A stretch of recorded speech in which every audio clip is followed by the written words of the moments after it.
Experience the epic series that the world is watching and raving about. Catch up or relive the first 3 seasons of Game of Thrones, now on HBO On Demand, and watch back-to-back episodes anytime on your schedule. This year, join the Legion of Followers and enjoy past seasons of Game of Thrones, plus the premiere of Season 4 on April 6th on HBO. Don't miss out. Sign up for HBO and get free access to HBO On Demand.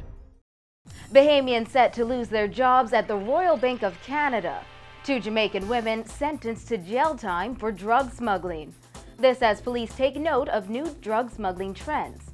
Bahamar seeks to grow the tourism industry by targeting China. Plus, a cancer survivor puts the focus on good health. We've got those stories and more coming up tonight. I'm Dana Smith, and NV12 starts now.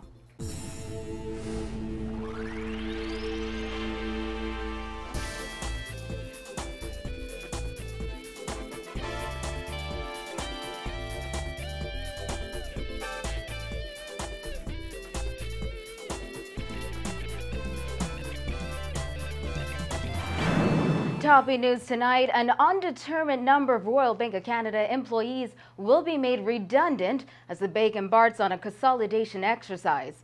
Managing Director of RBC Royal Bank in the Bahamas, Cayman and Turks and Caicos Islands, Nathaniel Benaby, today confirming the bank will be taking cost-cutting measures.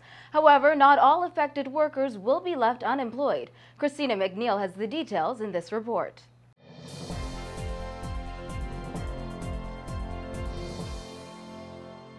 Change on the horizon for the RBC branch network in a move executives say will make operations more efficient, improve customer service, and cut costs.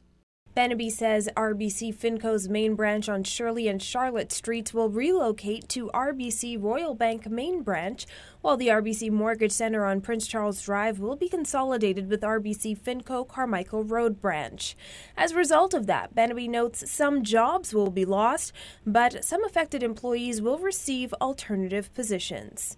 Yes, there will be job redundancies as a result of these initiatives.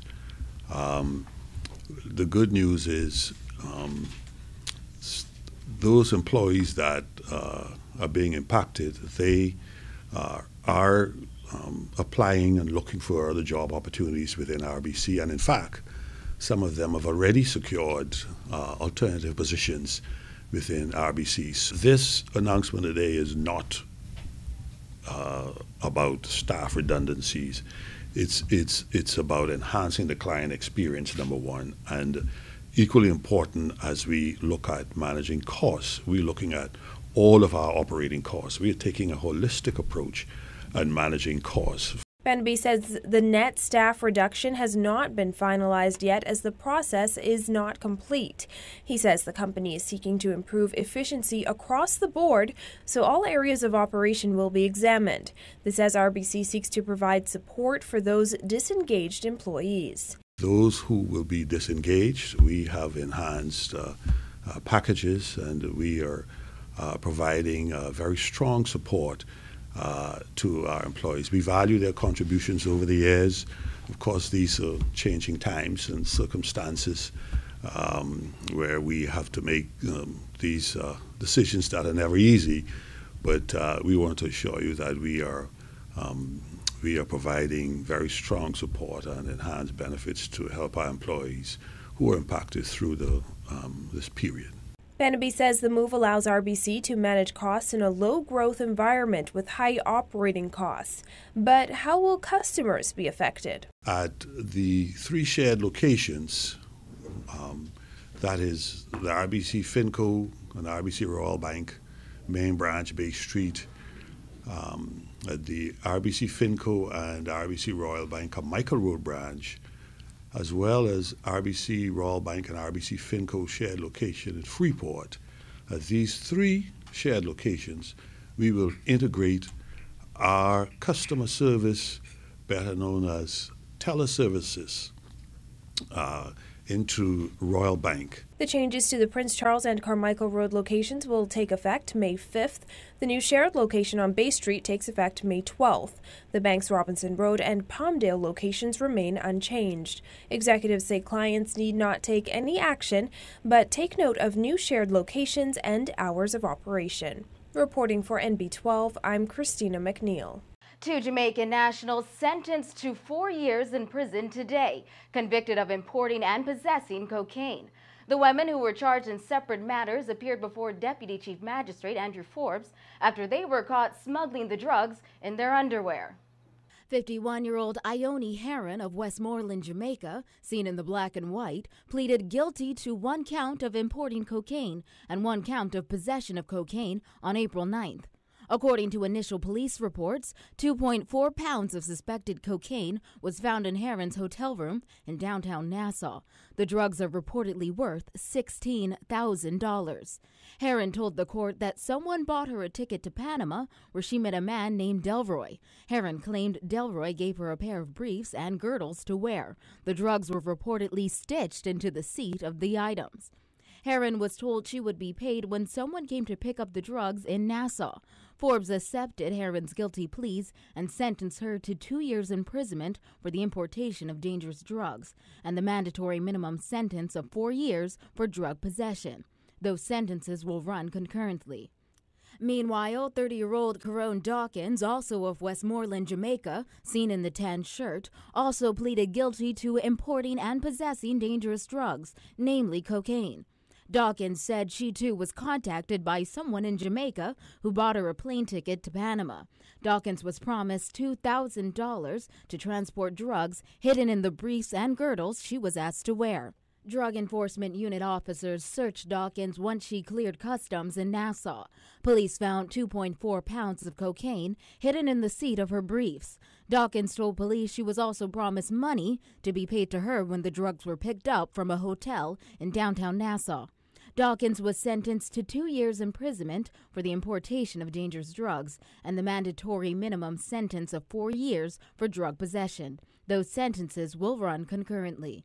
Forbes told the women it is unfortunate that they left Jamaica to participate in illegal activity and that the money promised to them was not sufficient for the damage their decisions have caused in their lives. Nearly $2,000 cash seized from the women was confiscated as the proceeds of crime. Police noting a unique trend of drugs being smuggled from Canada into the Bahamas. Drug Enforcement Unit Chief Superintendent Samuel Butler says not only have officers noticed the Bahamas becoming a destination for illicit drugs as opposed to a transit country, but they have also seen a higher quality of marijuana being smuggled into the country. We are able to confirm that there was definitely, based on our stats, a number of drug seizures involving marijuana. But this particular seizure interdiction was basically a very unique one in terms of looking at a new trend coming out of Canada based on our intelligence, coming into the Bahamas. That's something really unique. But what was unique about this particular seizure also is the type of marijuana, which we call hydroponic marijuana, real high quality marijuana, and is actually marketed at a very high price. Butler said he did not have the figures readily available on how many cases police have seen from Canada. On Monday, police arrested 2 Bahamian pilots and a Canadian man in connection with a $1 million drug bust at Lyndon Pinley Airport. Police confiscated 149 pounds of marijuana, 17.4 pounds of ecstasy pills, and 2.6 pounds of Hanish oil in that find. Butler says there is still a demand for marijuana and other drugs, despite public education campaigns on the effects of illicit drugs. Marijuana is the contraband of choice. There is a demand for contraband despite all of our education initiatives. We still see throughout the length and breadth of the Bahamas, we are having a high demand. But also we have to pay attention also to our tourist-based visitors who will also continue to actually have a demand for these once they arrive into the Bahamas. According to the United States Department of State's 2014 International Narcotics Control Strategy Report, the Bahamas remains a transit point for illegal drugs bound for the U.S. and other countries. It noted that marijuana use among young people remains an area of concern. The government is attempting to replenish the confiscated asset fund by keeping a close eye on cases where the proceeds of crime may be turned over to the state.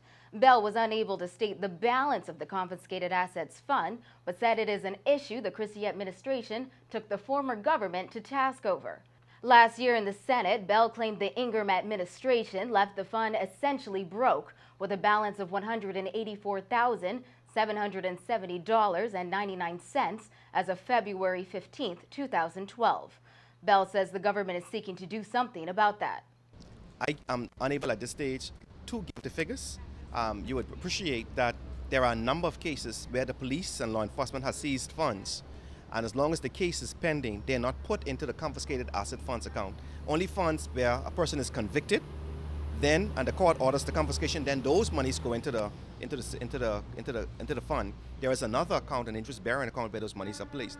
But the fund, we're seeking to rebuild it. You know, the police would have made several significant seizures. And so we are hoping and anticipating, we're watching those cases very closely, that we can actually rebuild the fund. Bell has previously claimed that the funds in the confiscated asset fund may have been used for reasons other than those outlined in the legislation. The legislation is very clear. There's an act called the Confiscated Asset Funds Account Act, and when you look at the Proceeds of Crime Act, and it tells you very clearly that the funds can be used for education, more or less towards drugs, drug education, and it can also be used for the purchase, acquisition of equipment, those sort of things related to anti-crime fighting initiatives. Over in East Grand Bahama, Drug Enforcement Unit officers, along with their United States counterparts, discovered a marijuana field filled with millions of dollars worth of the drug. According to police, the officers, acting on information, went to an underdeveloped area just 2.5 miles wide, where they discovered a number of marijuana plants, some as large as 5 feet in height. The plot contained approximately 75,000 plants with a street value of $7.5 million. Officers also discovered 3 black garbage bags containing freshly processed marijuana. No arrests were made and police are investigating.